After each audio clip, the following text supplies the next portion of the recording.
Manalangin po natin sila, pwede po mag-extend yung ating mga kamay. Panginoon, papasalamat po kami sa buhay na pinagkaloob niyo po sa aming kapatid na ito. Lord, napakahalaga ng buhay. Ito po ay nagmula sa inyo. Sa buhay na ganap, sa buhay na masagana. Maraming salamat po sa isang taon, sa lahat ng iyong pagpapala sa bawat isa sa kanila.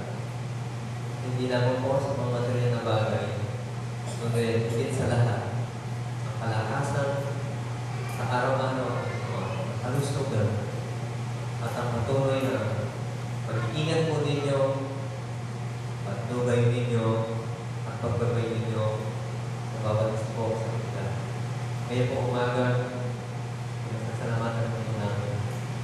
At nag-iisa po kami sa kanilang kagalangan ngayon na nagmumula sa kanilang mga puso.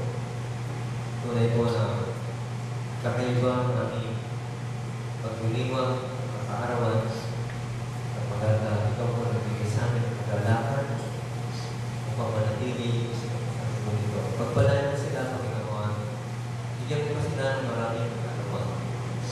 Ang saan, Lord, ang buhay nila ay patuloy na inaalay sa inyo at patuloy na maglilingkod sa inyo. Kami po ang nagkakaisa at nagpupuri sa inyo. Pinabalik mo namin ang pinakabataan sa pagpuri at pagpuri namin. Sa tanging pangalan mo ng aming Panginoon Jesus. Tayo ang lahat sa Amen. Amen. Pinakalap natin maligayang